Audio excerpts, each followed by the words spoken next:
9th class के प्यारे प्यारे बच्चों, स्वागत है आप सबका एक और नई वीडियो में। हमारी तरफ से आप लोगों को नमस्ते, जय श्री राम, सत श्री अकाल और सब खैरियत। तो आज हम लोग लेके आए हैं 9th क्लास का साइंस का एक नया क्लास, किसका? फिजिक्स का, जिसमें हम लोग पढ़ेंगे सदिश राशियां और अदिश राशियां क्या होती हैं। इसी के साथ हम चैप्टर स्टार्ट करने जा रहे हैं नया, गति, जिसमें हम लोग पढ़ेंगे गति के समीकरण, उनका प्रूवमेंट, कार्य, ऊर्जा और ये सब चीज़ें, काफ़ी बढ़िया बढ़िया चीज़ें इस चैप्टर में पढ़ने को मिलेगी जो पेपर में आती ही आती हैं। सबसे पहले सदिश राशियां अदिश राशियां पीछे का तो यार अपने क्लास का रूल है, पहले पढ़ेंगे समझेंगे फिर लिखेंगे। सदिश राशियां वे राशियां होती हैं जैसे राशि। आप कहेंगे राशि क्या होता है? भाई राशि हमारी कर्क है, हमारी मकर है, हमारी कुंभ है। जे वाली राशियां कन्या राशि होती है, वो वाली राशियां नहीं, ये है फिजिक्स की यानी साइंस की राशियां। राशि का मतलब होता है क्वांटिटी। क्वांटिटी मतलब एक तरीके से किसी भी चीज़ को किस में नापा जा रहा है। कोई भी चीज़ जैसे त्वरण, विस्थापन, वेग, बल या कोई भी चीज़ होती है वो एक राशि है। जैसे बल है, बल को हम लोग नाप रहे हैं न्यूटन में। चलो सबसे एक इजी सा बल तो हाँ यार, न्यूटन में कभी बोलते देखा कि चलो 5 न्यूटन का बल लगा के बाल्टी उठा लो, नहीं ना। तो ऐसा कोई टॉपिक, ऐसा कोई एग्जाम्पल ढूंढते हम लोग जो हम लोग डेली लाइफ में एक्सपीरियंस कर रहे हैं। सबसे अच्छा है भार। भार, वजन, द्रव्यमान, ये होता है। ये क्या है? ये कैसी राशि है? अब इसमें लिखा है वे राशियां जिन्हें व्यक्त करने के लिए दिशा और परिमाण दोनों की आवश्यकता होती है। आप कहेंगे आपने परिणाम शायद गलत लिखा है ना, लेकिन ये लिखा है बेटा परिमाण। परिमाण का मतलब होता है इंग्लिश में बोले तो मैग्नीट्यूड, और मैग्नीट्यूड का मतलब होता है कोई भी चीज़ कितनी है, उसकी मात्रा, यानी वो चीज़ कितनी है। जैसे बल है, खाली हमको उसका परिमाण बताना है तो बल कह रहे भार का, भार को हम लोग किलोग्राम। चलो ये फ़ोन है मेरा रखा हुआ, ये फ़ोन कितने का होगा? 100-150 ग्राम का, है ना। 100-150 ग्राम, तो इसे नापने के लिए 100-150 ग्राम में हमने बता दिया। ये थोड़ी बताया कि जे यहाँ पे टेबल पे रखा है तो 100-150 ग्राम का, ज़मीन में रख देंगे तो 500 ग्राम का हो जाएगा, छत पे ले जाएंगे तो 2 ग्राम का रह जाएगा। ऐसे थोड़ी होता है। यानी ऐसी चीज़ें जो दिशा के साथ नहीं बदलती हैं वो होती हैं अदिश राशियाँ। और जो दिशा में, जैसे अब दिशा में भी होता है कि सबसे बड़ी बात यहाँ पे देख लो विस्थापन।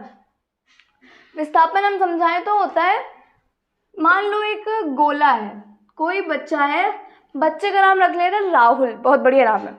बच्चा है, बच्चा यहाँ चला और घूम के यहीं पे आ गया, और ये जो पूरा रास्ता था जिसमें वो घूमा है वो है 2 किलोमीटर, ठीक है। अब ये बच्चा चला तो इसकी बच्चे की दूरी कितनी चली इस बच्चे ने? 2 किलोमीटर। इसका मैग्नीट्यूड हमको पता है 2 किलोमीटर, हमें पता चल गया। लेकिन अब इसमें दिशा, अब देखो दूरी तो ये है मगर इसमें विस्थापन कितना है? विस्थापन एक सदिश राशि है, विस्थापन कैसे पता करेंगे? विस्थापन का मतलब होता है डिस्प्लेसमेंट, यानी कोई चीज़ अपनी जगह से कितना चली है। यानी अगर यहाँ से यहाँ तक अगर सीधे जाए तो ये उसकी दूरी है 2 किलोमीटर, अगर सीधे जाता हो। और यहीं पे, और अगर ये सीधे ही गया है तो फिर इसका जो विस्थापन है वो भी कितना है? 2 किलोमीटर। पहले इस जगह पे था, फिर यहाँ से 2 किलोमीटर दूर चला गया। लेकिन इस वाली कंडीशन में ये लौट के बेटा वहीं पे आ गया है, यानी इसकी जगह में कितना डिफरेंस हुआ, यानी कितनी इसने जगह बदली? बिल्कुल जगह नहीं बदली। इसलिए इसका डिस्प्लेसमेंट, इसका विस्थापन 0 हो जाएगा, यानी 0 हो जाएगा, जबकि दूरी होगी 2 किलोमीटर। तो इससे हम ये समझ सकते हैं जिसमें दिशा और परिमाण दोनों की जरूरत हो वो होती हैं सदिश राशियाँ, जैसे वेग, त्वरण और विस्थापन।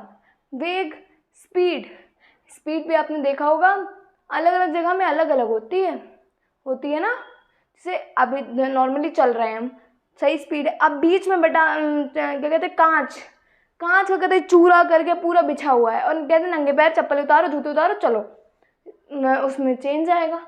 वेग बदलता है, त्वरण भी बदलता है। त्वरण की तो परिभाषा ही क्या थी नहीं, वेग परिवर्तन की दर को त्वरण कहते हैं। विस्थापन आपने समझ लिया।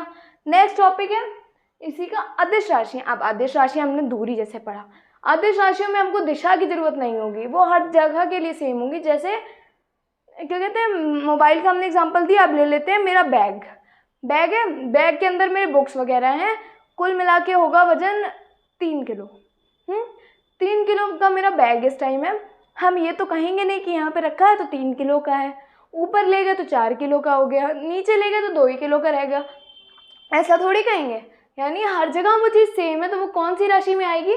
अदिश राशि में। जैसे कि हम लोगों ने जब कैपिटल जी और स्मॉल जी में अंतर था, त्वरण चेंज हो रहा था भाई। देखो, पृथ्वी से ऊपर जा रहे थे कम हो रहा था, नीचे जा रहे थे तो कम हो रहा था। जबकि जो कैपिटल जी था वो पूरे ब्रह्मांड के लिए सेम था, तो वो अदिश राशि थी। और स्मॉल जी यानी गुरुत्वीय त्वरण जो था वो एक अदिश राशि थी। तो अदिश राशियाँ वे राशियाँ होती हैं जिन्हें व्यक्त करने के लिए केवल परिमाण की आवश्यकता होती है, दिशा की नहीं। अदिश राशियाँ कहलाती हैं। उदाहरण दूरी, चाल, द्रव्यमान आदि। उम्मीद करते हैं आपको ये चीज़ समझ में आई होगी। आप कहेंगे वीडियो तो मैम छोटी है, तब बड़ा कोई टॉपिक नहीं है, लेकिन ये चीज़ बहुत काम आएगी बेटा। ये 12th तक काम आने वाली चीज़ है। अभी आप 9th में, 9th पढ़ेंगे, 10th पढ़ेंगे, 11th 12th, पूरा ज्ञात साइंस जब तक आपके पास रहेगी, अदिश राशियाँ सदिश राशियाँ आएंगी। इंग्लिश में बोलते हैं सदिश राशियों को वेक्टर क्वांटिटीज और अदिश राशियों को बोलते हैं स्केलर क्वांटिटीज। 11th में एक चैप्टर आपको पढ़ने को मिलेगा सदिश राशियाँ, खाली वेक्टर के बारे में आपको पढ़ने को मिलेगा। इस पर बेटा सवाल भी लगते हैं। यानी ये जो छोटा सा टॉपिक हम लोगों ने इतने मजे में समझा है, ये आगे चल के बहुत काम आने वाला है। तो मन लगा के पढ़िए। मिलते हैं आपको एक नए क्लास के साथ। तब तक के लिए जय हिंद, जय भारत। मन लगा के पढ़ते रहो।